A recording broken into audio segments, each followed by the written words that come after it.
The following is a Papi Chulo Radio original program.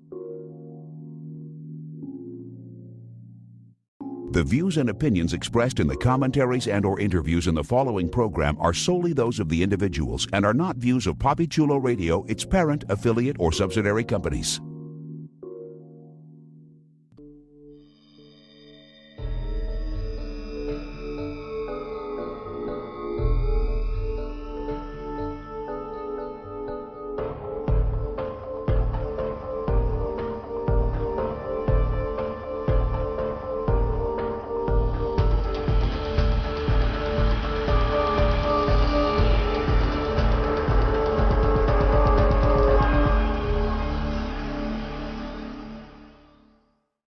Welcome to the Cordyceps Chronicles, a PapiChuloRadio.com original series.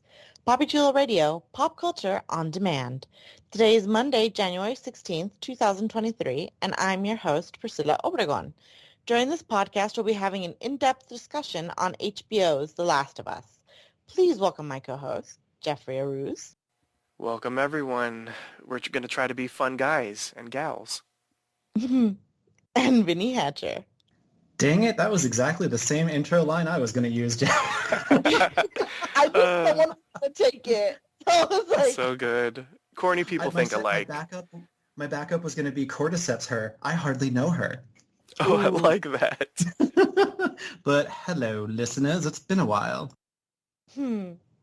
So with introductions out of the way, let's jump into our discussion of Season 1, Episode 1, which is titled When You're Lost in the Darkness, and debuted January 15th, 2023 via HBO. Here's the official synopsis of the episode. In 2023, a fungal virus sparks a global pandemic and turns its victims into bloodthirsty attackers. Joel flees with his daughter Sarah as the virus starts to spread, but she's killed by a soldier who attacks them, while Joel is saved by his brother Tommy. 20 years later, the virus has ravaged the world. Joel lives in the Boston quarantine zone and managed by the Federal Disaster Response Agency, FEDRA, as a smuggler with his partner Tess. When Tommy fails to contact them from his location in Wyoming, they try to buy a car battery from a local dealer, but it is instead sold to the Fireflies, a rebel group that opposes FEDRA. Attempting to retrieve it, they find the deal has gone awry, and Marlene, the Fireflies' wounded leader, begs Joel and Tess to take young Ellie to the Massachusetts State House in exchange for supplies. They are caught by a soldier while sneaking out, and Ellie stabs him when he tests them for infection. When the soldier tries to shoot her, Joel beats him to death. Tess realizes Ellie is infected, but Ellie promises them she will not turn. They enter a biological contamination area to flee the pursuing Fedra soldiers. So, before we get into the discussion of the episode, I just want to ask a quick question just to gauge the amount of background knowledge y'all have. I know that this was a game. I watched my husband play it because I have stupid fingers and cannot, plan out and stealth attack things worth a damn. I just rush into things. So I know the general story of it. But I wanted to know, did you guys know about the game? Have you played it? What's your background on this? And I'll start with you, Vinny. So I have probably attempted to play this game 35 times, and every single time I get to a very specific spot that I just for the life of me cannot get past, and it's the exact spot that the first episode ended on. It's the tilted over skyscraper with the clickers. They always find me, and I get very mad and stop. So that's my practical experience. But when I give up in defeat, I have gone and read about the story, and I know what happens, and I know the general gist. I mean, it's been a while since I read, but I've been very aware of the game. My partner has beaten it multiple times, and I'm about to start my next playthrough and try again. When if at first you don't succeed, try again. Maybe Yes. you'll make it this time. Jeffrey, what about you? You said you have stupid fingers? Yes, I'm not dexterous at all, especially not when it comes to playing video games. That's why I play calm games like Pokemon or farming games or stuff like that. Well, stupid fingers and rushing into things, you'd be perfect for Fortnite. I'm just saying. Yeah. That's all that I do in Fortnite. But anyway, as far as this game, Listeners, just take your headsets off for at least 30 seconds, because if you enjoy this game, you're not going to like what I have to say. I had never heard of this game until this series was announced, so I am brand new to this world. I did, do a little bit of research because I did not want to come into this like naked, blind, however you want to word it. I wanted to at least understand a little bit about the mythology about the game and in essence this show. So I did read about the classification of the infected and that kind of stuff, but outside of just a basic understanding of what I was going to be watching, that's all the research that I did a couple days ago in preparation for this podcast and viewing the episode last night. I try not to go too deep because I didn't want any spoilers, and since I'm not the moderator, I don't have to, go in too deep to like try to understand everything. So I tried to keep it light. I know that this is an adaptation, so clearly there are some changes. And I do remember when they announced it and as they announced the cast and that sort of thing, I do remember reading that, oh, this is going to be a new character and this is going to be an original character for the show and that kind of stuff. So I know that they are doing some changes, but I also know that they're doing an incredible amount of homages to the game, which, I've seen clips the past 24 hours on social media of people doing actual like shot by shot comparisons between the game and the show. And I'm like, okay, for the people that know the game, that love the game, props to the creators for making a pretty faithful adaptation and expansion. Yeah, we're gonna get into it, but I just want to say, like, this is one of like the prettier, more accurate rendition of a game. Like, it's no freaking cheesy Street Fighter or new Mortal Kombat. Like, they kept the soul of the game, making a little bit of tweaks to make it more like modern or more like accessible to different people, since like we'll get to it, but like the protagonists were mostly white people and they added like a twist, a new flavor with POCs. So like I liked it. I really liked it. When you were talking about game to screen adaptations, were you throwing shade to 1993's Super Mario Brothers, the movie? Oh, I loved that one. I know, but isn't it such a horrible though one? Oh I my mean, God. it's we were kids, so we thought it was fantastic. But I mean, let's be It real. was such a tantrum because I saw that movie in theaters, and when we got out, I was crying and stomping my foot because it was nothing like the game. Why does Luigi end up with Peach? That sucks. Oh, she Koopas wasn't are even Peach in the terrible. damn movie. But anyway, we digress. Okay, so to get away from gameplay and onto the show, let's begin right at 1968, where we're introduced to a talk show where there are two epidemiologists chatting. Dr. Newman, played by our podcast's favorite, John Hannah, who was in Marvel's Agents of S.H.I.E.L.D., is more worried about fungi than a viral pandemic. And we have opening credits, which I'll ask your opinion about in a minute. But to continue, it cuts to 2003 in Austin, Texas. Joel, Sarah, and Tommy Miller have breakfast and talk about what they're doing for Joel's 36th birthday. Over the radio, you hear disturbances in Jakarta. Sarah takes Joel's broken watch and some money and goes to school, then goes to a watch repair shop, where they kind of hurriedly rush her out, but with a fixed watch. She goes to her neighbor's house. In the background, you see the old woman twitch oddly, mouth open wide. The dog Mercy is scared. And you hear jets fly overhead as Sarah goes home. So you have the presentiment that something bad's about to happen. Joel arrives late, sans cake, and receives Sarah's gift. Then they watch TV. As Joel tucks Sarah in, he gets a call from Tommy about a bar fight causing him to be stuck in jail to please come bail him out. So we have a lot of interesting little tidbits. So I'm going to pause here for half a second and go for the fresh meat in the house, Jeffrey, what did you think about this intro?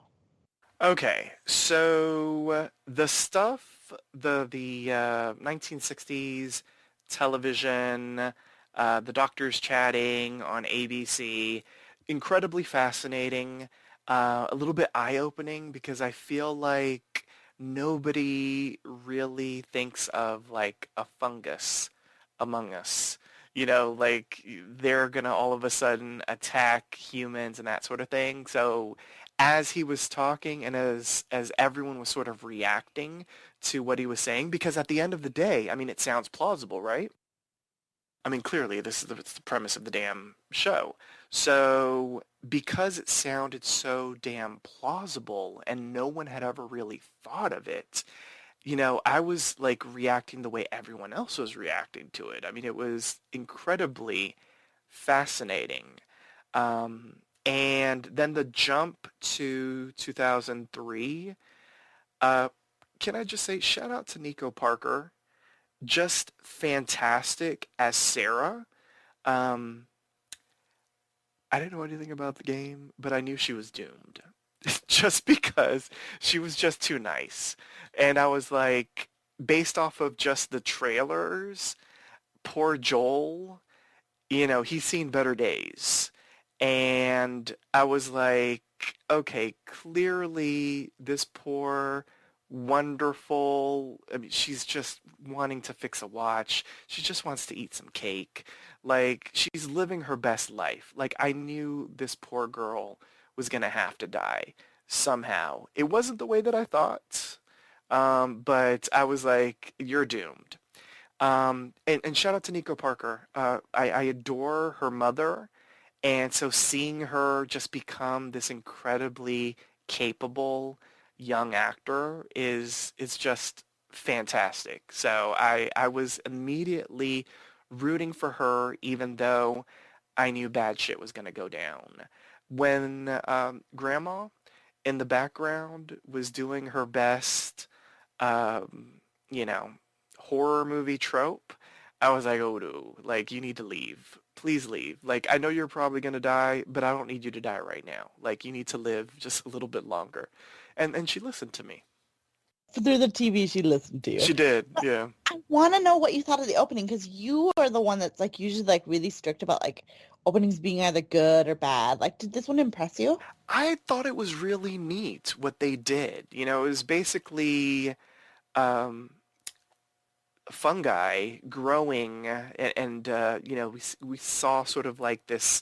I'm assuming it's the Cordyceps. It grew into like the United States, and then it was fascinating, like the branching of it. It was a little gross in a way, not in like an ill kind of way, but it you know, I don't know. It evoked a really interesting reaction from me as I was watching, and I was like, oh shit, like this is gonna be some good stuff. I like it. Like I liked it. I thought it was really neat. The VFX of the fungus, you know, just spreading around, and it was also a part of the actual title, which I thought was interesting. Based off of what we saw later in the episode, I guess that's how the fungus grows inside of a human host. So I thought it was neat. It was appropriate. Is probably the best term. So we've gotten the opinion from the newbie. Now we got the veteran's opinion. What did you think, Vinny? So I honestly could have done without the newscast documentary thing in the beginning. Obviously, they had to simplify explanations to give audiences that are going to be drawn to this who never played the game what the foundation of the pandemic is. However, for me, even if I had never played the game and I didn't know about it, part of my favorite thing about apocalyptic dystopian zombie movies like this is the cause of the virus being unknown, right? Like, sure, you're going to be able to determine that it's fungal based because of what the zombies look like and all of that. But I feel like it was over-explained. I think it was overly setting up and like simplifying what was about to come. I could have done without the opening. It was probably my least favorite part of the entire episode. I found myself kind of looking away. It didn't really do it for me, and I thought it would have been more appealing to either do what they did in the game and have like newscast clips in the opening credits or something, but still not give away everything. And I feel like they gave away the cause of this virus. Like they made it so transparent that it takes away some of the suspense of what could be great going on the journey with Joel and Ellie, finding out more about it. Not to say that it's bad. I don't think that it was necessary. I think it would have been better to kind of give people something much more akin to the game experience and start to unravel more and more as you go through. Other than that, the opening area of the show was great for me. I really, really enjoyed it. Can I give a quick counterpoint to Vinny? Yes.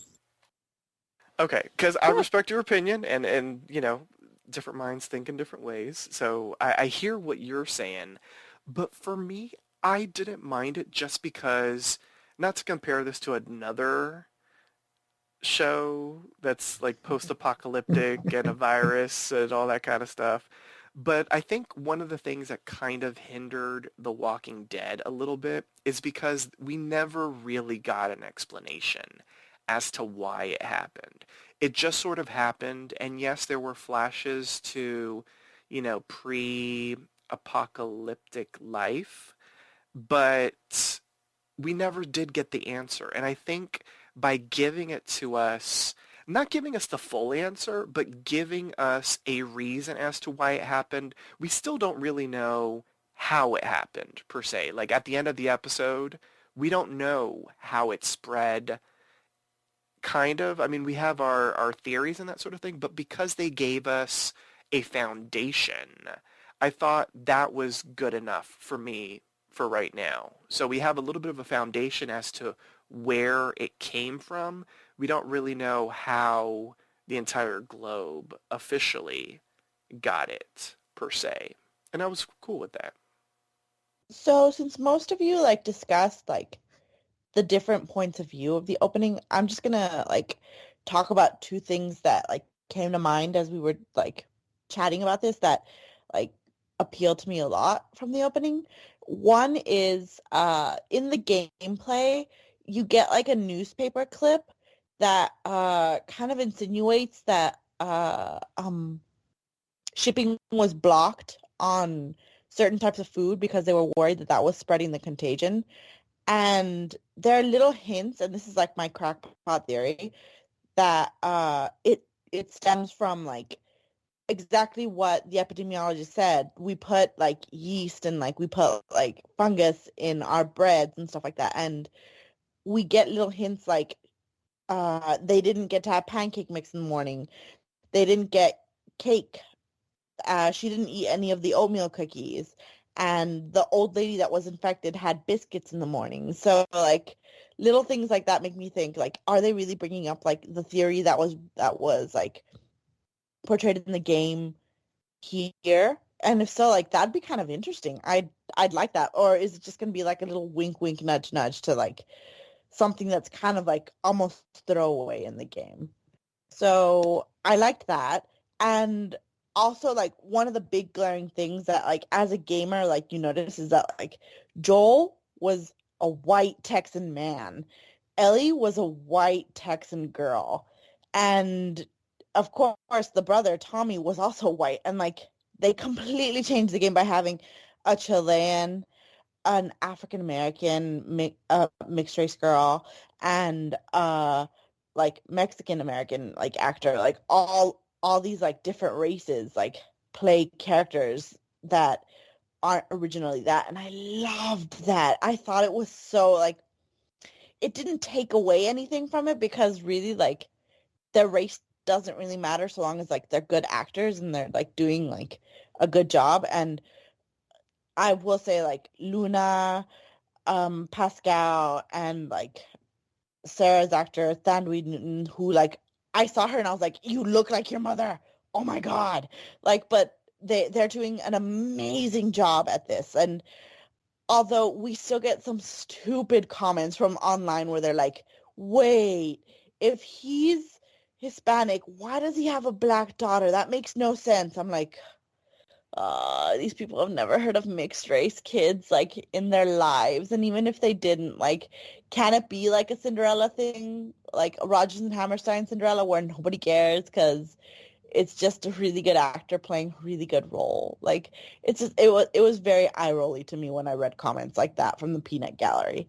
But other than that, like, I approved of the opening. I kind of lean more towards what Jeffrey was saying, that I liked the fact that they gave kind of an interesting way to explain what's going on in the world without like handing it to you on a platter and saying, this is what's happening, this is the news, like the way the game is. Like, the game has to like give you information right away. But the epidemiologist chat like kind of let the viewers think, instead of a virus, can fungi really be like scary? Which adds a new twist when the opening ends up like right afterwards. And again, it's scary because you see these things growing and you're like, I didn't really think of the mushrooms on my pizza as scary before, but like now I see them with respect. So I really liked the opening. I thought it was one of the stronger bits of the episode. We're all going to become paranoid, like the Shitaki's like plotting against us. That's okay because, do you know how you identify a poison mushroom that might turn you into a zombie? How? You give it to someone else to eat first. Ooh! I like that. All right, then. So we'll continue on with 3 hours later. Sarah wakes up to helicopters, explosions, and car alarms outside. The TV says to stay indoors, but Mercy, the dog, slams on the window. Sarah goes outside to take Mercy to her home, but she's scared and runs away. When Sarah goes to the neighbor's house to let them know that Mercy's out, she steps in a trail of blood leading to her dead neighbors and the elderly woman, now possessed by fungi, devouring them. She attacks, and Sarah runs outside, and then Joel, reacting, beats her down with a wrench. They get in the car and talk about the emergency, rationalizing they aren't sick because they didn't go into the city. They abandon a stranded family on the road, veer away from a crowded highway and a blocked area by the army to go into town to get to the interstate on the other side. People are panicking in the street, and Joel says just to drive, like to run them over if you have to, which they do until they almost get hit by another car. And then, a surprise out of nowhere, the truck tumbles from an airplane crashing nearby. So I'm going to pause here because this is a pretty hectic scene and say, Vinny, what did you think? So anytime I watch anything like this, one of my favorite parts is when shit just hits the fan and everyone's running around like chickens with their heads cut off. And this was done phenomenally. Just, the pacing of the episode in the beginning when we're meeting the characters and we're getting a vignette into their lives, and, it's very laid back, Texas or wherever they are. And, all of a sudden it bumps it up. It was, and the thing is if you think about it, we were getting hints from the very beginning that stuff was going downhill, and they did it very slowly, and then it just hits this crescendo. And it's so funny because like airplanes crashing is like a staple in any disaster movie. And this one, they did it really, really well. Like, I loved seeing not one, but multiple airliners just flying and crashing, and the way that the accident took place and how it impacted the main characters. It was just, cinematography was excellent. The absolute chaos with all of the people. Like, I found it very hard to tell who was a cordyceps and who was a human running from a cordyceps at first when they were driving through the street. And just the absolute way that they really captured the realistic aspect of like, okay, if I was in this situation and I'm trying to escape and I'm trying to get there, and I found myself on a main street with a bunch of people in front of me that I didn't know who was good or who was bad, one of the first things that I would be thinking about is like, if I drive, I'm going to run over these people. And they actually kind of have a conversation about that, which I thought was a really nice touch of realism, because most of these movies at that point, people don't even think about that. They just start plowing people down. So I thought it added an aspect of humanity, which is something that is really prevalent in the games. So I love the way that they wove the tale there, and probably one of the best parts of the entire episode. Jeffrey, your thoughts? Echoing a lot of what Vinny said, because he captured the moment really well. But I want to add that having this sort of like this first like 30-minute like prologue to what we're going to be seeing, have it be Sarah the focus. Once again, props to Nico Parker for knocking it out the park. I did read that apparently in the game there is when you start off the game, you play as Sarah, so you see her POV. So expanding upon that in the series by like really showing Sarah's like day-to-day life, I thought was really well done. Clearly, Sarah as a teen has not watched a lot of horror movies, because if you watch horror movies, you know that number one, animals, aka dogs, and babies, they see more than we do with our adult eyes or our grown-up eyes. You trust the dog. You're supposed to trust Mercy. If Mercy does not want to go in the house, you do not go in the house. So clearly she didn't get that memo, which is fine. But all of that was incredibly fascinating. Yeah, just the I don't know what you would call it, the fungi tendrils coming out of Granny's mouth. So gross and spectacular all at the same time. And then the moment in the car. I gave props about a year and some change ago for a scene in the Marvel Disney Plus series Hawkeye, where we got what was, in my opinion, one of the best car chase sequences on film.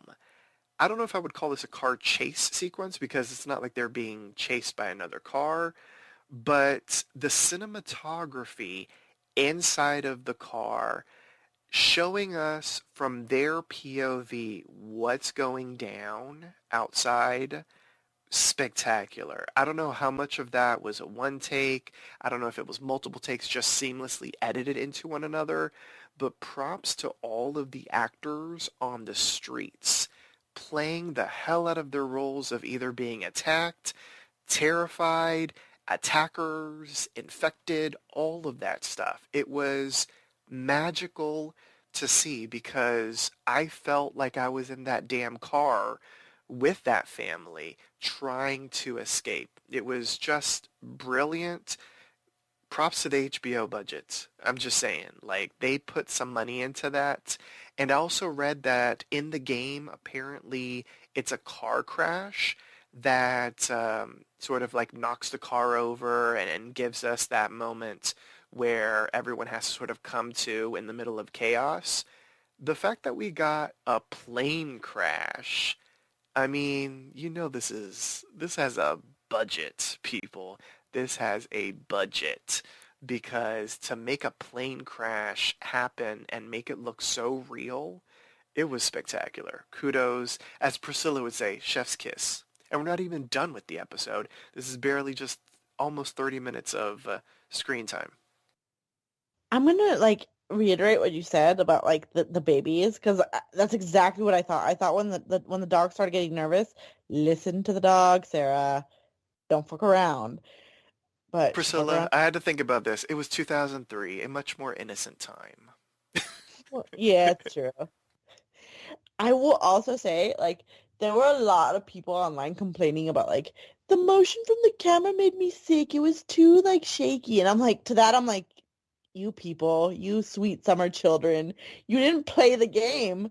So, like, or watch a Let's Play of it at the very least. Because, like, there, it's shaky and it's from the viewer's perspective. So, like, the truck is bouncing around the bumps and later in the future bouncing around people's corpses as it's running them over. Like, of course you're gonna have like a shaky camera. Like that's real life. Like how do you go about walking throughout your day and not like feel like the motion of going up and down? Like it just it confused the hell out of me because again, like you, Jeffrey, I loved the cinematography. I thought it was spectacular. And I will say, like, I'm very vocal and reactive to watching TV. And when they were like driving and they got to the point where there were a lot of people running in the street, I was like, just drive, run him over. You got to get out of here. I didn't even think about what Vinny said about like, you got to be humanistic. You got to think this through. Like my instinct was just drive, put the pedal to the metal. You got to get out of there. So Listeners, if you see Priscilla in the post-apocalyptic world, run, because she will run you over. I got to survive, man. But yeah. Okay, since we've gone over this part, we'll go to what to me was a pivotal moment in the episode. So everyone except Sarah is fine from the car crash. She's hurt her ankle and can't walk. Joel carries Sarah but gets blocked from Tommy by another explosion, and they both promise to meet near the river. As Joel and Sarah cut through a diner, which looks suspiciously like a CVS, but it's a diner, they're attacked by an infected man who is shot outside by a SWAT team member who then orders Joel and Sarah not to move. He gets orders from the CB radio to kill them, and as Joel figures it out and runs, the SWAT guy shoots, and Joel tumbles down a hill. The SWAT guy follows Joel to finish the job, only to get shot by Tommy. Joel runs to Sarah, who's shot in the abdomen, and sadly and painfully, she dies in Joel's arms. Vinny, you knew this was coming. What did you think? This still kicked me in the emotional cojones. Ouch. Like, I also want to point out that like the detail was amazing. Obviously, there are some slight differences, compared to when this happens in the games. But I want to point out that Sarah was wearing the exact same T-shirt and necklace that she wore in the game.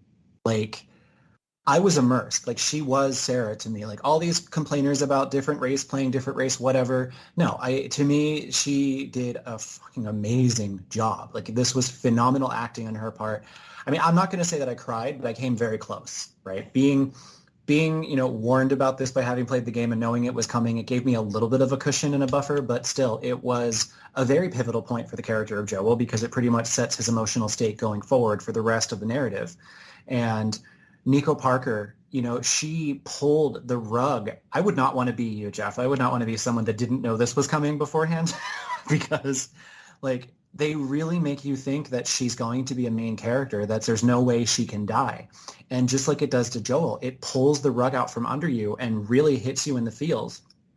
And I think it was a huge sacrifice that pays off for the narrative because the sacrifice of such an emotionally connective character really helps the viewer be immersed, or the player be immersed in the loss that people continually suffer in these apocalyptic circumstances. And it put me back playing the game all over again and being so pissed off when she died. The way that she was just heaving and trying to breathe and trying to talk, and then the way that they pan away for a second and Tommy's like, Joel, and you pan back and she's dead.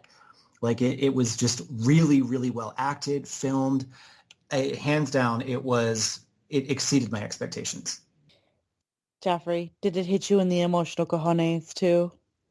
Not as much because I had a feeling she had to die. As I mentioned earlier, because of the trailers, and the story seems to be Joel and this mysterious girl traveling the U.S. for a particular reason in the post-apocalyptic world. And in the trailers, you don't really see Sarah, unfortunately. It was one of those moments where the trailers, I don't want to say ruined, but it certainly, it gave me an understanding of who Joel was. And unfortunately, Sarah can't exist for Joel to become the man he is in the future. So I was like waiting for it to happen. I'm glad it didn't happen how I thought it was going to, because I was really worried she was going to become Cordyceps. And like everything, I was like, oh, please, I don't know how it spread. So I don't know if she had to get scratched by one of them or bit by one of them or anything. So I was like, oh, I don't want that to happen because I feel like that would have been much more horrific for Joel. Like if he had to like, murk her so that she doesn't become like one of them, or if she completely turns and then he's got to kill her. Like I feel like that would have been horrific.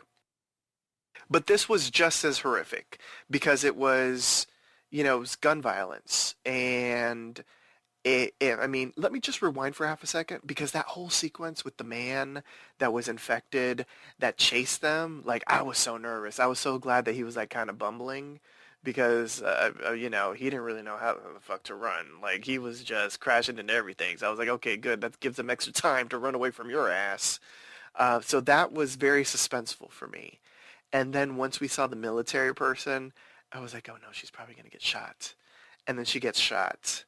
And I did feel for Joel. And I mean, I was sad that Sarah wasn't going to continue on just because she was played spectacularly, as we've been saying, by Nico Parker. And she started off almost like the heart of the show, and now you remove the heart. And when you remove the heart, you see what Joel becomes in the future. So, and based off of just comparison videos that I've seen online, I mean, this seems to be a very almost faithful recreation of a moment from the game, which I will give them props for doing that as well. But even though I was kind of anticipating it, it still did tug at my heartstrings, just because, I knew it was coming, but I didn't want it to happen. See, I'm going to disagree with you on two things. One, I knew it was going to happen too, but it's still like, God. To be fair, though, I am a sucker when it comes to father-daughter moments, like whether they're like really sweet or whether they're really heart-wrenching. Like I have a great dad, like an amazing dad. So like I always flash back to like what he would do with me and like my heart breaks. So when I saw him like hold her in his arms and being like, "Come on, baby, wake up." I'm just like, "No." I almost cried. Like I Aw. like turned my face away from the screen and like gasped a little bit and I tried to control my breathing so I wouldn't cry because I was like, she was Sarah. I felt terrible. Like you knew she wasn't going to be a final girl, but like you still wanted her to be. Like you believed her, which is great, like that she managed to get audience connection with her within 30 minutes. Like that's really good, like for an actress to do. And the other thing that I'm slightly going to disagree with you, that Cordyceps infected man reminded me so much. I don't know if you've ever seen this movie, but in 2010 there was like a horror movie called Legion with like the angel Michael like protecting a Yes. pregnant woman from like the devil. And there was like this old lady that kind of does like acrobatic tricks on the freaking like diner's desk trying to get at her. Okay, I know what you're talking about.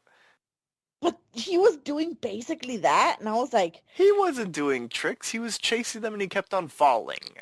no, he was jumping on the tables and like using his like arms and legs to like kind of crawl through things. Like it looked intense. I was like, how the hell are you gonna run away carrying a heavy little girl and like almost limping yourself like by being tired from this like creature that apparently like isn't getting fatigued at all and has like almost like Cirque du Soleil like That's Cirque du Soleil. agility.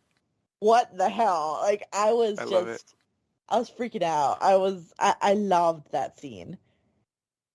So, okay. We've gotten both of your opinions. So now we'll go on ahead past the sadness to 20 years later in 2023 Boston. A child shambles to the gates and passes out of the demilitarized zone. The kid is brought inside the quarantine zone and tied up. He answers no questions, silent, and they check him with a machine that turns red. The woman in charge promises him safety and gives him a shot.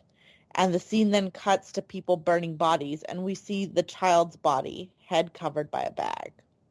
A woman refuses to take him to be burned, but Joel just takes the initiative and burns him without care. Joel is now a smuggler, making a behind-the-scenes deal, exchanging pills for ration cards from a Fedra soldier. The soldier warns Joel about the resistance group, the Fireflies, attacking, and warns him to stay indoors. The scene cuts to Tess, who's trying to convince the man who ripped her off, Robert to let her go. He sold her promised battery to someone else and spent all her rations cards. And then his men beat Tess up. A bomb blows up just before Robert agrees to let Tess go, and she escapes, and a Fedra officer, believing she's a Firefly, takes her in forcefully. Pretty rough day for Tess. So, what did you think of this time jump, Jeffrey? I liked it. I felt it was appropriate because we had to get to a point where Joel has become a much more hardened man.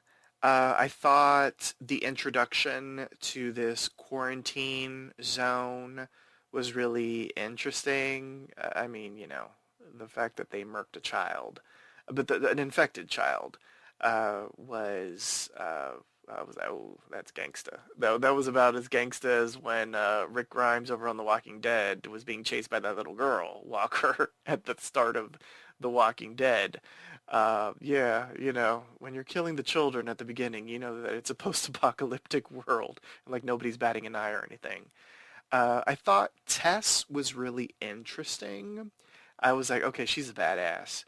And the whole hierarchy in this quarantine zone was incredibly fascinating. I was like, okay, like we're getting a lot of information really fast, and it's really fascinating to watch. I mean, clearly Fedra has a really strong stronghold on the area, and in this post-apocalyptic society, if you're trying to escape, if you're heading into an area that might be where I guess the cordyceps might be, and you might get infected. If you break the rules, like they're going to kill you, because at the end of the day, it is a world that's living on rations. Like there isn't that much out there. So if you're misbehaving, you're going to die, because that means, someone else will be able to get fed, or maybe might get shoelaces, or, might, get some water to drink. It was interesting. It was really, really fascinating. Vinny, what'd you think? So I am a huge fan. Is Anna Torv, I think her name is. Yes, Fringe. Ever since Fringe, yeah. Fringe was when I discovered her, and then I watched her in this awesome show called, I think it's Secret City on Netflix, where she's like involved in government conspiracies.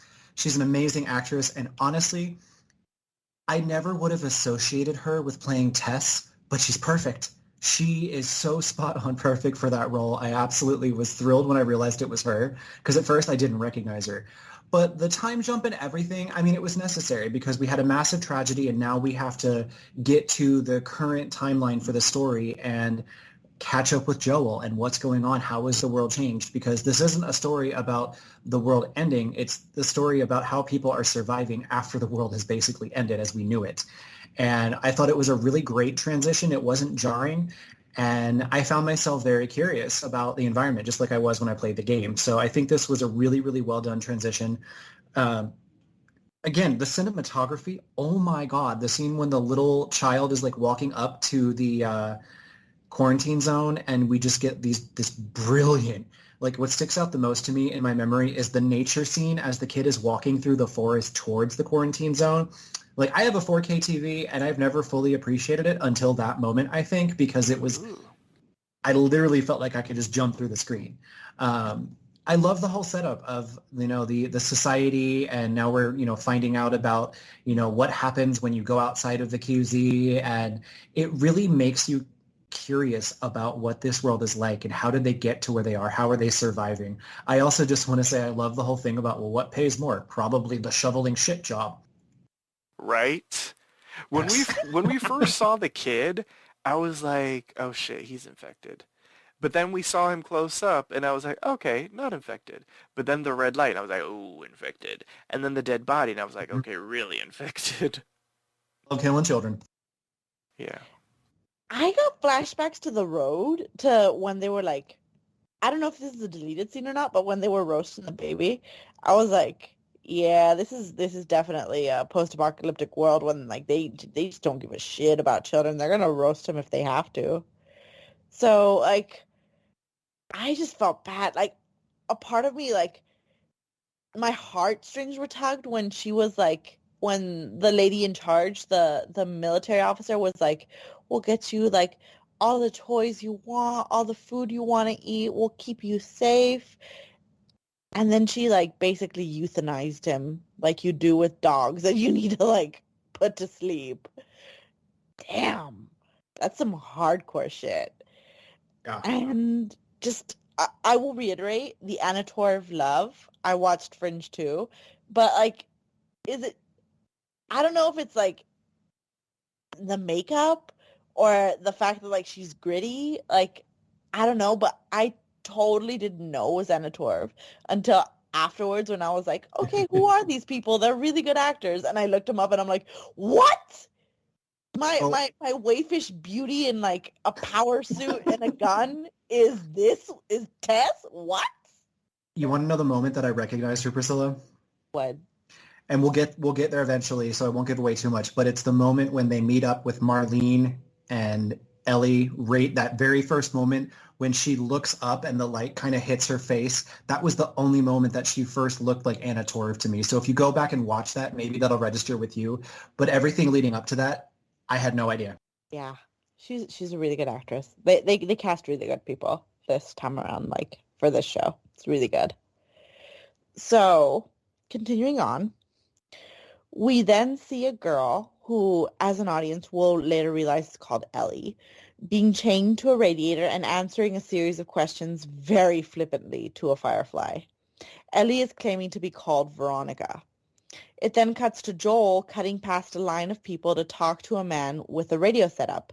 He says he hasn't heard from Tommy in 3 weeks, and Joel asks the man to point out on a map where the tower he's been communicating with is, and he points to Wyoming. Joel goes home, drinks some alcohol and pills, and plots.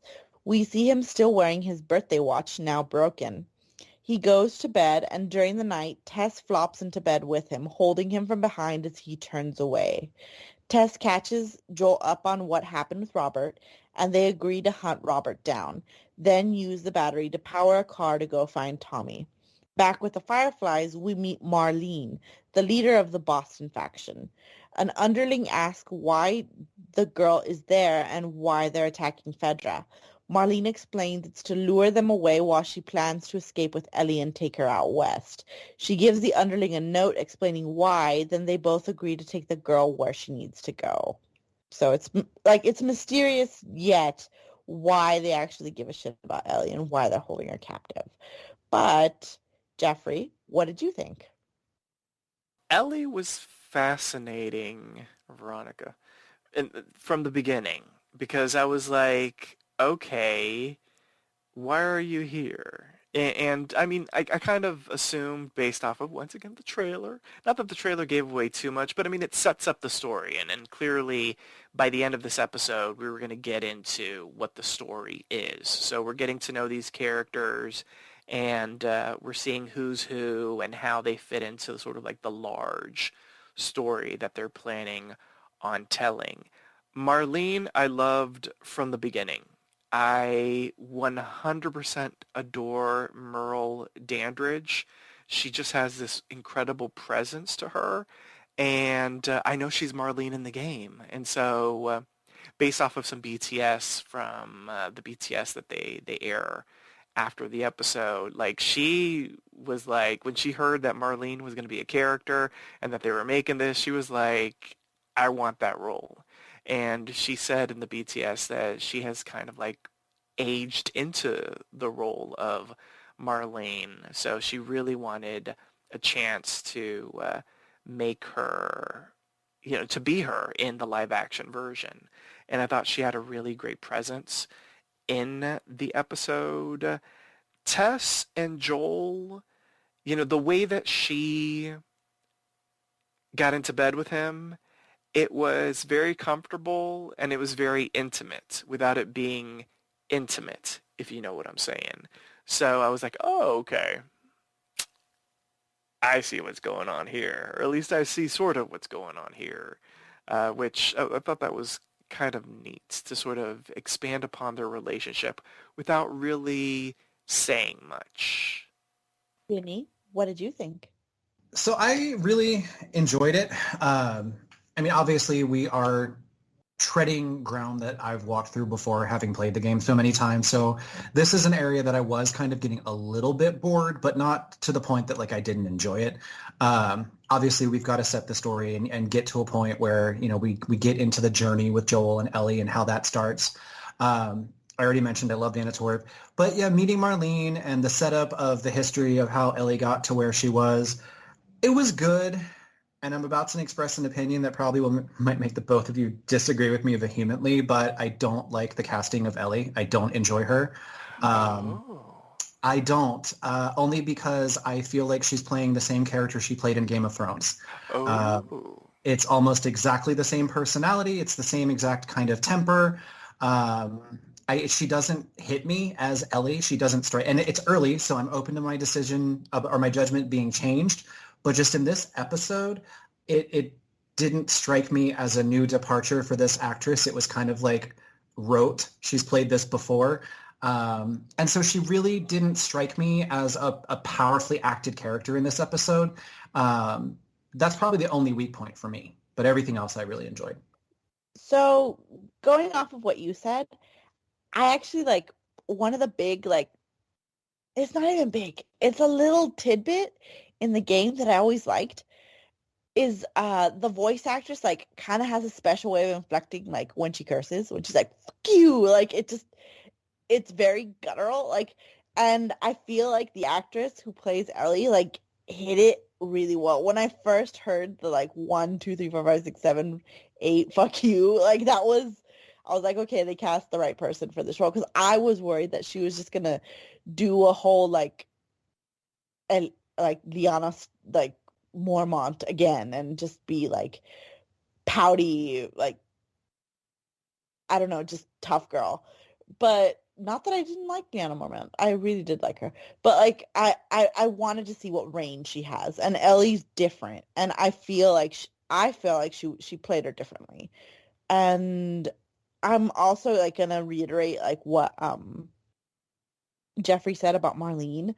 I really like the fact that they got the motion capture actress to play like her in the series. Like you know that like acting for a game and acting for a show takes different like similar but different skill sets. Like the camera like catches everything that like motion capture like really kind of doesn't. You have to like work with micro expressions, whereas like everything's kind of smoothed out in a game.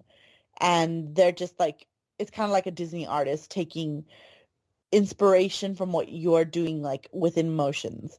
So the fact that she aged into the role and like was good enough to play her again is really like impressive to me and kind of like a really good nod to like game fans who are ne- now that I'm thinking about it, are never going to be satisfied because they're either going to be like, this is too much like the game, this is boring, or this is nothing like the game, this sucks. They're not respecting the role. So like, I think she treaded the line there, and she like brought something new and interesting to the character, where while still keeping the soul of the character alive. So I like appreciated that.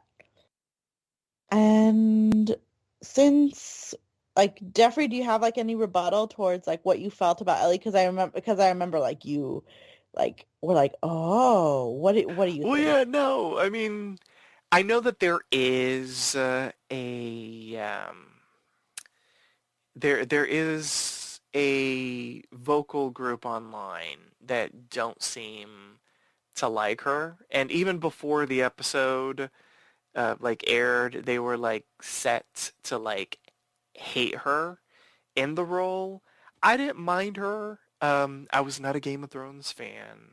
Well, I mean, let me just say this. It's not that I wasn't a Game of Thrones fan. I've never seen Game of Thrones, which might be even more shocking to some people. But I know. Well, y'all know this. Well, maybe not Vinny. That might have been brand new information for Oh you. no, any excuse for a dramatic gasp, you know I'm going to take it. Okay, good. I like it.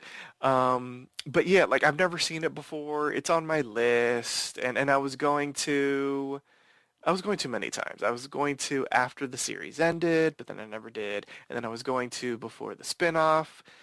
or the prequel, whatever the hell you want to call it, but then I never did. So I haven't yet. It is on my watch list on HBO Max, I promise. Like, it is there. Like, if I checked it right now, it's got a little check mark. But I've never seen it.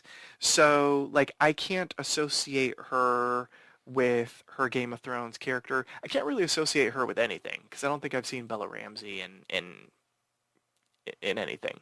So there's that. But I didn't mind her. Like, I thought she was fine.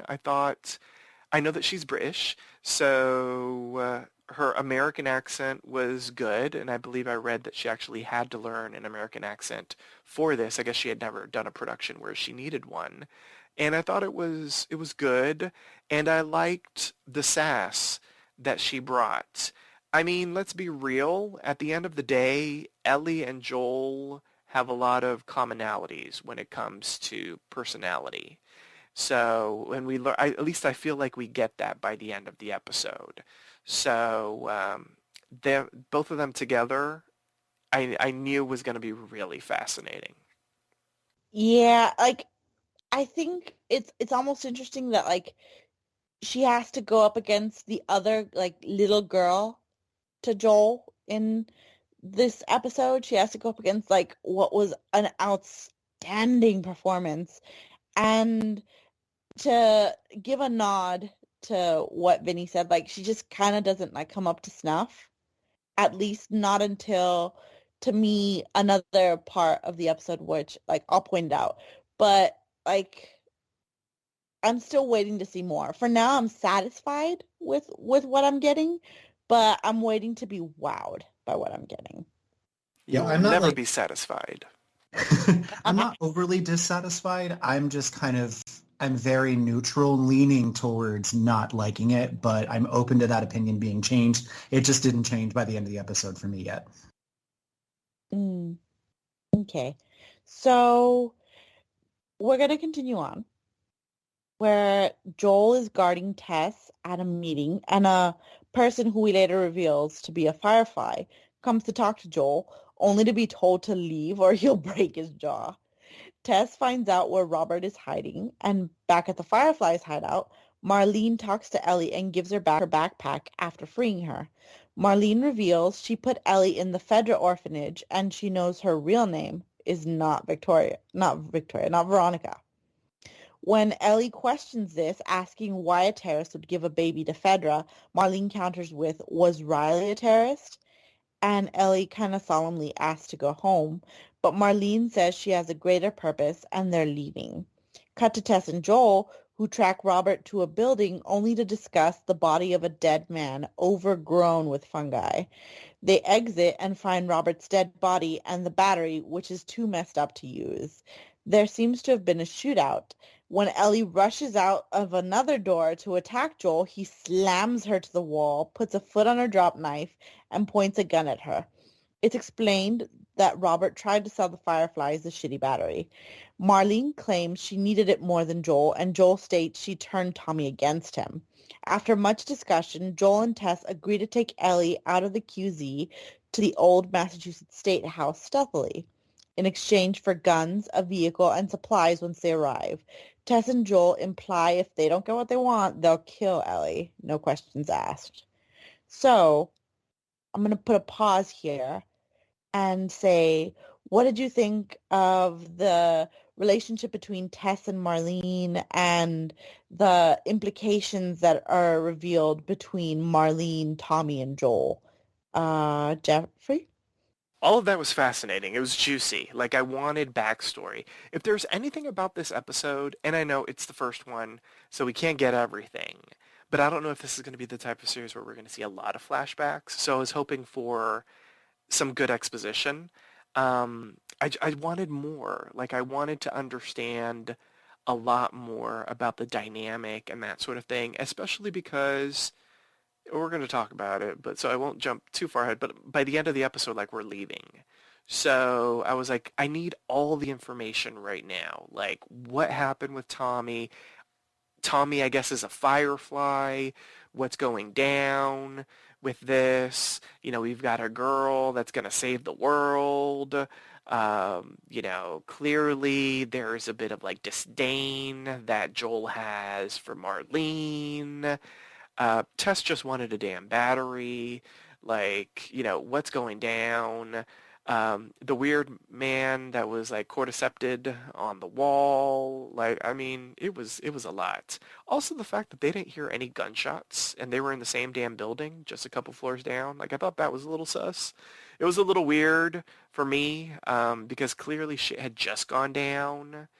But outside of that, everything was still really fascinating. What they did, I know I just bitched about it, but even though I just bitched about it, I'm a Gemini, so I can change my mind, or at least I can have the second opinion. It was still fascinating how, as much as I wanted to see more, I like that throughout this episode, we had characters joining scenes or like, getting into scenes where they had no idea what the fuck just happened. We saw that 20 years prior when Sarah, runs out of the neighbor's house and like the car parks and it's her uncle and her father, and it looked like shit had gone down with them because they're a little bit like hurt and bloody, but we don't really know what happened when Joel went to bail out Tommy. So that was kind of fascinating. And then we have Joel and Tess showing up at the Fireflies headquarters, and there was like a whole, shootout at the OK Corral situation that happened. And clearly, Robert went, I don't know if I want to say cray-cray, but like, I mean, he was selling them faulty equipment, and they realized it, and so he was just trying to save his life by shooting them, but he ended up getting shot.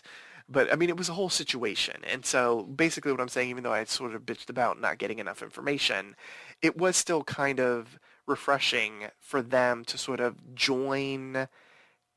I mean, this probably isn't the right usage of the term, but kind of in media res, sort of in medias res, like, they're just like thrust into this sequence, and clearly, once again, to talk about the trailers, we see that it's Joel and the girl like traveling the world.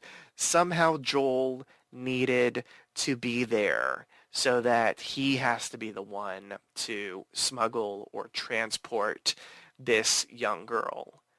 I don't feel like I saw a lot of Tess in the trailer, so now I might be worried for her life.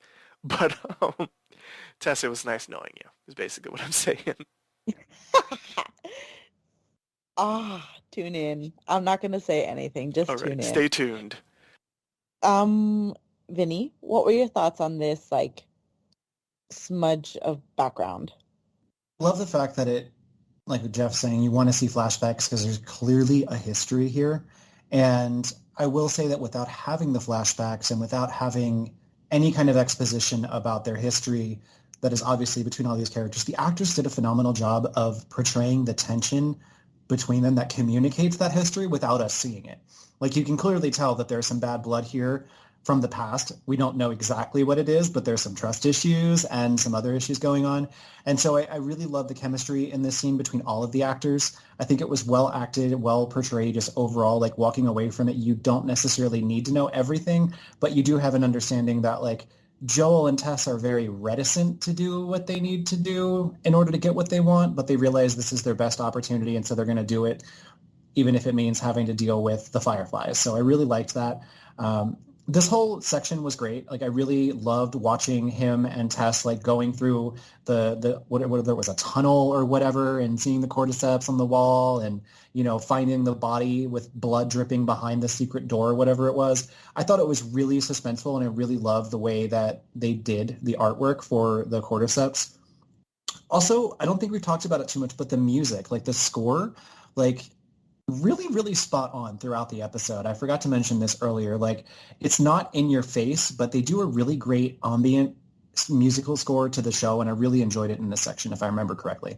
They use the same music director that did the game, so That would make sense. like everything about it. Like I didn't mention this, but like when I heard that they were going to have like those particular actors, when they were going to have the same musical director, when they were going to have the same like head writer that Naughty Dog used for this show, and when I heard that they got the guy that did Chernobyl to direct, I was like, this is gonna be a really good show. I hope this doesn't make me eat my words, but like you have the recipe for some really good shit. So I am down for this. And as for the scene itself, I'm just going to say I don't know whether it was practical effects. I don't know whether it was CGI helping it along, but the dead body that's like all cordyceps out and like just overgrown with fungi looks so gross and like almost, and this is gonna sound so weird, but if like you've watched Hannibal, like you know what I'm getting at here. Almost beautiful in its macabreness, like and how like gruesome it is and how detailed it is. Like it's amazing. I loved it. Like this, we've come a long way from Buffy Monster of the Day practical effects. Like this shit is really beautiful. And I'm gonna say I flinched when Joel like basically body slams Ellie to the wall. I was like, damn, they really don't give a shit about kids anymore. Like this is the bad days when a kid gets no respect at all. But then again, she was coming at him with a knife, so like I can see why he's doing that. And also like speaking as someone who like had a little girl and lost like his little girl, like I'm betting he's doing his damnness to like keep his heart hard from any children whatsoever, like making it even worse. So like he'd probably like if you ever met him and you were like, hey, here's my kid, he'd probably ignore the shit out of them or like bully them just because he doesn't want to like feel any emotions towards them. So like I don't know. I like all this. And I like the fact that they brought up Riley, like, as, like, a little, like, sly, like, was Riley a terrorist? Like, it's good. I like the fact that they're bringing up all of this, like, little backstory, this little tidbits that if you're, like, an avid viewer and, like, you're gonna, like, see and be like, huh, I wonder who that is. And if you're a gamer, like, you're gonna love the fact that they brought it up, like, in any case, like, so early. So, yeah. With that being said, we'll continue on and go with Joel and Tess to take Ellie to their place. And they just kind of shut her in a room while they argue logistics. And while they're arguing logistics, Ellie snoops and sees a code, which is 60, nothing in, 70, new stock, and 80, X. When Joel comes inside, Ellie asks about Bill and Frank and about the code, asking what 80s means.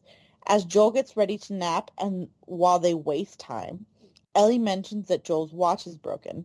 When Joel wakes up, Ellie states that she's never been on the other side of the QZ wall, then asks Joel if they're going to be okay once they get to the other side, to which Joel says they will. Joel asks what Ellie's deal, if she's some bigwig's daughter, and Ellie says something like that. Ellie then mentions that while Joel was asleep, the radio came on and played a song that went, "Wake me up before you go." Joel responds, "Shit," to which Ellie says, "Gotcha, 80s means trouble, code broken." Soon after, Tess returns and they say it's time to head out. The trio sneaks out of the QZ, only to be caught by the soldier Joel previously sold pills to. Holding a gun to them, he tells them to get on their knees as he uses a machine to check them. Ellie attacks, and before the soldier can do anything, Joel has a flashback to his daughter's death by soldier and attacks, beating him to death as Ellie watches transfixed. Tess sees the machine turn positive for Ellie, and Ellie promises she's not infected, that she was bitten 3 weeks ago and nothing happened. They agree to run away from Fedra as the radio plays 1987's Depeche Mode song, "Never Let Me Down Again." Trouble. So, Vinny, what did you think about this conclusion to the episode? You know, anytime you adapt something that already exists in a pre-existing medium in full and you have to make that decision and like, all right, if it's a movie, where do we start? Where do we finish? What do we cut? in the medium of TV. It's like, okay, well, episodes, we can only have so much happen, and we've got to find a point where like we want to keep them coming back for more. I don't think they could have picked a better moment to end the episode on. This was absolutely visceral, and I am so glad that they didn't shy away from including the violence. Like this whole segment, also the music, loved it. I'm a huge Depeche Mode fan. But just, Ellie coming in as this like tough as nails, that's how she presents herself. And then you could actually see, I will give the actress credit, like the kind of shock and surprise in her face. She was transfixed watching this happen. I will give her credit there. And Pedro Pascal just beating the crap out of this guy. Like it was all so visceral and like you were in the moment with them. And it really gives us a window into the darkness that lays inside the depths of the character of Joel's soul. This man has been through hell, 20 years without his daughter, watching her die right in his arms, and having then to adapt in this world without her has really, you can tell he's been through some shit. And he's a very, very, I'm going to keep everything close to my heart kind of character. He's very one note, it seems, emotionally at first. But I think this is the moment where we really get to see a strong reaction from him. And you feel the pain that he has gone through and the fear because he has the flashback to Sarah. And honestly, I think even if we didn't have the flashback to her dying in his arms and getting shot, and we just saw him reacting to the soldier, I think the audience would have understood because the very beginning, when that all happened is still fresh in our minds. But having the flashback there just kind of puts the nail in the coffin of your emotions and like really makes you feel for how traumatized he is as a character. And I thought this was a great way to kind of end the first episode to start the fact that they're going on this journey together. They're going into uncharted territory and they're virtually strangers. They don't know each other. And so right off the bat, she's watching this guy that's supposed to protect her beat the living shit out of someone.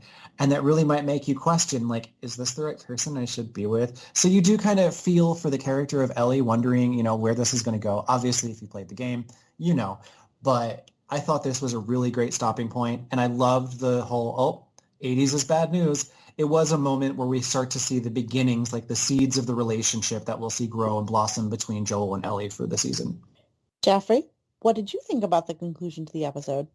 It's interesting because I took almost the exact opposite impression from what Vinny just said, in the sense that I thought Ellie liked it when he beat the shit out of the man. I don't think she was second guessing herself. I felt like if we could have seen the inside of her soul, it was smirking. Like, yeah, beat the shit out of that motherfucker.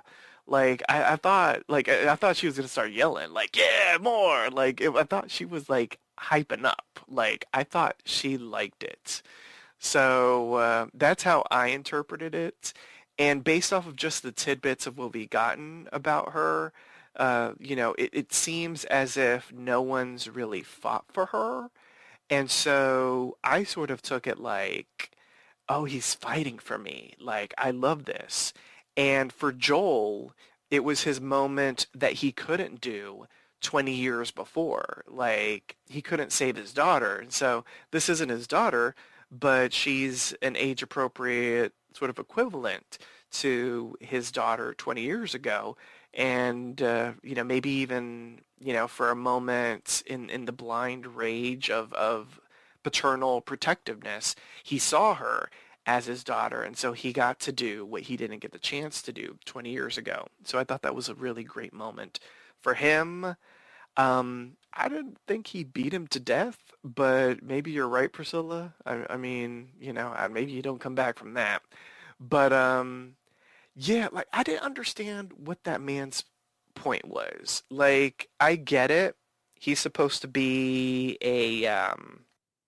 an obstacle for them to escape, to smuggle Ellie. But at the end of the day, I was like, dude, like you have a business arrangement with this man. Like nobody is there. You're taking a piss. Let them go. Like I didn't see why he had to like try to make an example out of him. Like you clearly know this man and he's getting pills for you. Um, do you really want him talking about the fact that he gets pills for you? Like, I don't know. I felt like it was going to be a lose-lose situation for everybody.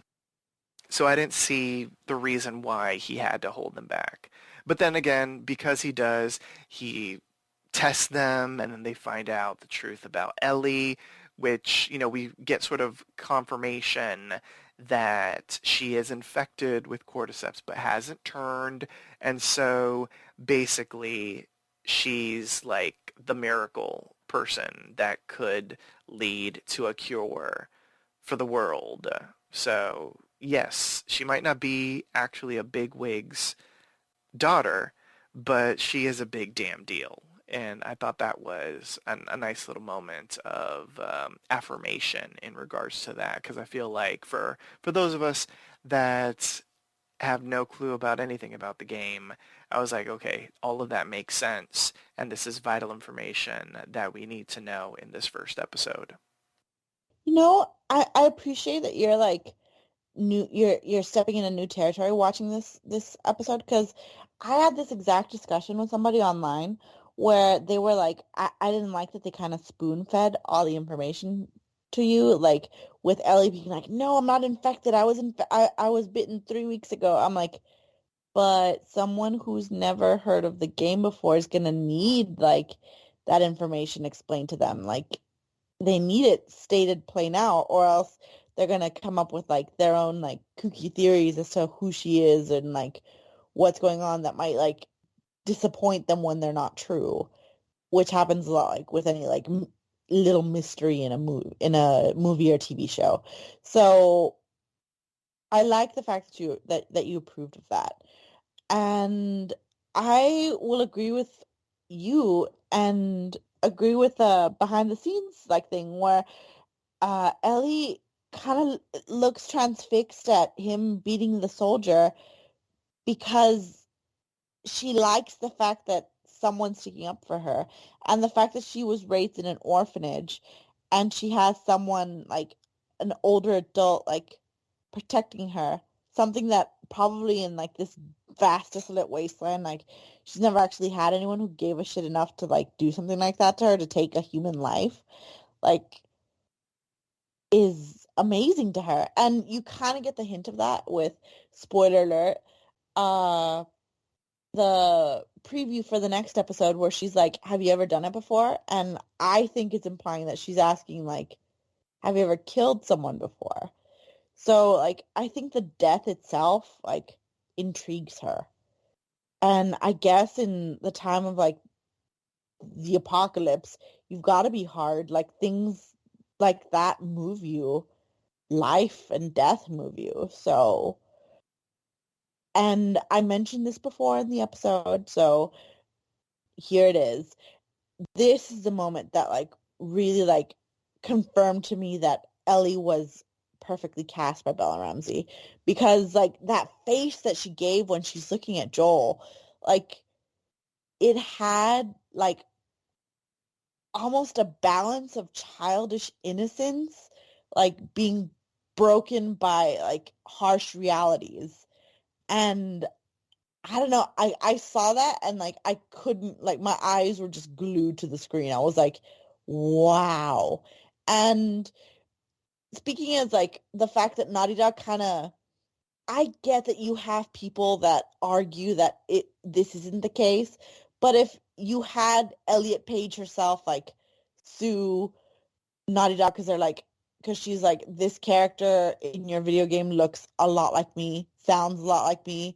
I don't care that your motion capture actress like is somewhat like me. Like it's weird, and I'm coming out with a game myself. You need to quit the shit. And to which they replied, our game is more successful. Lol, your appearance means nothing to us. Like we have our own way, and they won their case. So like I get that people already had like set parameters in mind when they came up with who was going to portray Ellie. But again, with like casting that isn't exactly like point for point what the facial features are of Ellie, what the facial features are for Sarah, what the facial features are for Joel. The fact that these are actors are like encapsulating what the character means to the story what emotions are behind it, like, is enough for me. I really liked that. And to just end things a little lighter, her little, like, code broken was so cute. I loved the fact, like, I completely forgot about the fact that, like, 80s means trouble in the series. And it took until me, like, talking to someone else and they're like, yeah, Depeche Mode's song came out in 1987. This isn't just uh like a side note. This is an 80s song. It means trouble. Like, I was like, whoa, I totally, like, whoosh, that went over my head. So I really liked that. It was just a cool song to end the episode on. It meant something. So with that being said, since we've concluded the episode, now it's time for the MVP, the most valuable player. State which character impressed you the most throughout the episode and why. Once a character has been chosen, they cannot be selected again, so choose wisely. And I'm going to be really nice because Jeffrey never gets to choose first in most of the podcasts because he is the moderator, and let him go first in our first episode. Who is your MVP and why? Crapola. It's funny because the one time when I don't want to go first, I get to go first because I have two choices. I do have one of the two that I will be picking, but it's like a Sophie's choice. But I am leaning towards one character more, and so I'm apologizing to both of you because I don't know if she was on your list, but I gotta give it to Sarah. Nico Parker was just spectacular, and I sort of effused an immense amount of praise on her at the start of this podcast, and I'm just going to continue at the end. I mean, she sucked us into the show. Like, she really did. Like, if you didn't know anything, and if you weren't as sort of suspicious as I was about, you know, if you hadn't seen the trailers and so you weren't suspicious like I was in regards to like, well, it doesn't seem like she's there in the future, you might not have known that she was not the protagonist because she was set up to be the lead. Like, you're watching the first 20 minutes of this episode and you're like, okay, we're getting to know the main character of this series, and they played that off really well. Nico Parker as an actor, to make us care about her and to make us root for her and to be really worried about her safety for about 30 minutes. Props to her because, you know, I feel like there are some actors out there that are on like anthology shows and, you know, we could give three craps if they die by the end of that hour episode. And I was very worried for her character's life. So, I was rooting for you, even though I knew you had to go. But my MVP, I have to give it to Sarah. Ouch. That was the one I was going to choose. But I respect that. So, again, I'm going to be nice. I'm going to be like Jeffrey and take his example and always go last. So I'm going to let Vinny go next. See, originally, when I was writing down who my MVPs were going to be, Sarah was my number one, but then I thought about it and I'm like, okay, she's the most obvious first choice for everybody.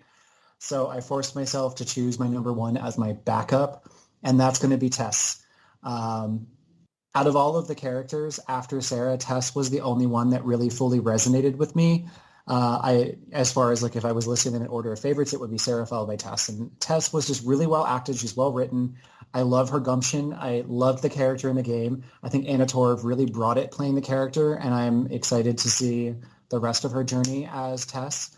I think she really, really was like the perfect casting. And the funny thing was, I don't think I ever would have suggested her for it, but the fact that she was cast in it and seeing it, there's no other choice for me to play Tess.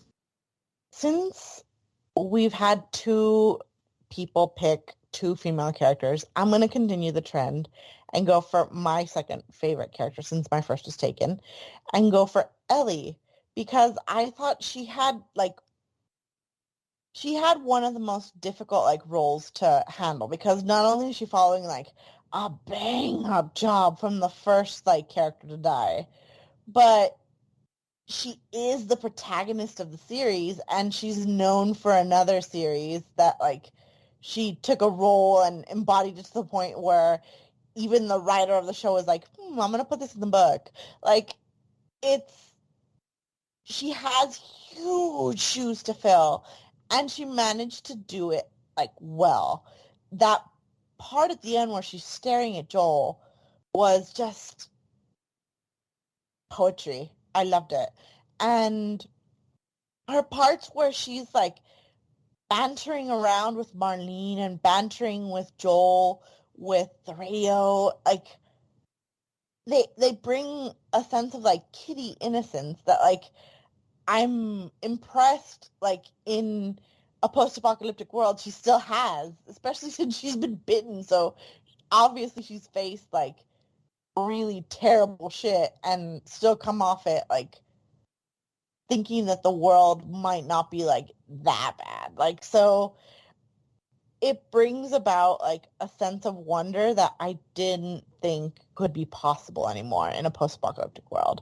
So I respect that. I respect the actress. I think she's doing an amazing job. And with that being said, now it's time to rate the episode. How would you rate this episode on a scale of 1 to 10 infected? The point system is allowed. If you found the episode exceptional, deserving of more than 10, you may grant it the coveted golden infected. And since Vinny is usually the Debbie Downer, I'm going to let him go first.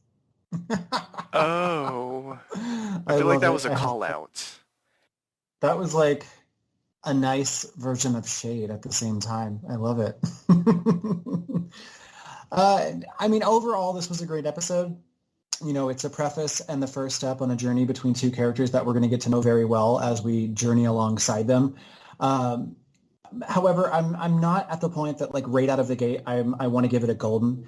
There were some areas that I didn't necessarily think that we needed. It wasn't anything, and I'm not going to rehash them. Overall, I think my problem was there were some pacing issues for me in a couple of areas. Walking away from it, it doesn't feel like a golden. It would barely be a 10 for me, so I'm going with a 9.5. I think it was overall excellent. There were just a couple of things that I didn't care for, but they weren't enough to significantly, drastically reduce the grade. Okay, with a 9.5 starting out. Jeffrey, what did you give it? Well, I am kinder than Vinny. Um, so that's a little preface to what I'm about to give it. I'm not going to give it a full-on golden either, just because I do want to give it room to grow. But this was a riveting hour and 25 minutes worth of television for me. As someone who is not familiar with any of this outside of just doing a little bit of research so I didn't go like completely blind into this, I'm giving it a solid 10. I thought this was one of the most fascinating, captivating, suspenseful premieres of a TV show that I've seen in a moment. Like, I got sucked into this world and I'm really excited to see what happens next. Part of it is, several of stuff that we've already given kudos to. The cinematography, the musical score, the actors. Like, I don't know if we're going to see some of these actors again, as far as flashbacks or anything. But, Sarah, Marlene, both of them made an incredible presence in just this one episode, and I don't know if we're going to see them again. And the rest of the cast, like, everyone was really fascinating. So the costuming, I don't think we've discussed. The VFX or practical effects with the infected, like, all of it was top notch. It was an HBO budget, and it all showed in everything. So for me, it was a wonderful pilot episode. So I'm going to give it a solid 10. And in a surprising turn of events, it's my turn, and I'm going to be the Russian judge here. Bum bum If bum. you if you really pay attention to how I moderated it, the first 30 minutes were done in little chunks because there was so much stuff to cover in like the span of 5 minutes, I would say.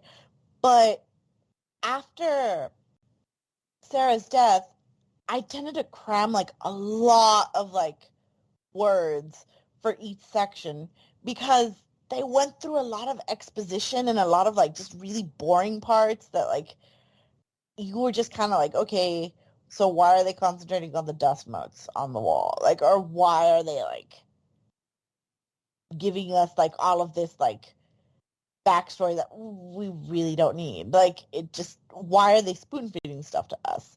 So I appreciated that it was there for like new viewers, but as someone who's like seen this story play out, I'm like, pick up the pace a little. Come on, like an hour and a half shouldn't feel like an hour and a half to me.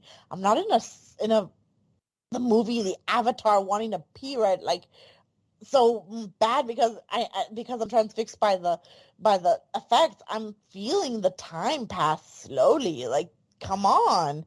So I don't know, like first half impressed me, would have given it a golden. But second half was average at best, like with a few like scenes that stood out to me as like some good drama, like some okay drama for HBO. With the fact that we've had like basically the first season of Game of Thrones, like, and the reiteration House of the Dragon, like, I know HBO can come up with some really good shit. And this is a guy that did Chernobyl, so like he's got incredible, like, he's got chutzpah, like he's got gumption. But I didn't feel like it hit those highs of like what a pilot could be. So I'm gonna give it an 8.5. It's okay, has room to grow, is passing, and a really good passing. It's still a B plus, but I expect more going on ahead. So with that being said, join us next time for a brand new installment of the Cordyceps Chronicles. Here's our announcer to remind you on how you can interact with us. Follow Poppy Chula Radio on social media. We are on Facebook, Instagram, Twitter, at Poppy Chula Radio. Do you have any questions, suggestions, comments, or concerns? Email us via contact@poppychularadio.com. Are you interested in joining the Poppy Chula Radio team as an on-air personality? Email talent@poppychularadio.com. Binge listen to your favorite Poppy Chula Radio programs by visiting poppychularadio.com/archives. You can also download tonight's broadcast and the rest of the series through Apple Podcasts and Google Play. Just search for The Cordyceps Chronicles and subscribe. Thanks, announcer. My co-host, please wish listeners a good night, starting with Jeffrey. Have a good night, listeners. Come along with us as we travel throughout a post-apocalyptic United States. And Vinny. Have a good night, everyone. Be careful of mushrooms lest they start stalking you. I like it. Waka, waka, waka. Thanks for tuning in. Subscribe to the Cordyceps Chronicles via Apple Podcasts, Google Podcasts, Spotify, and iHeartRadio. New episodes release every Tuesday. You can also download the entire series by visiting poppychularadio.com/archives. Good night.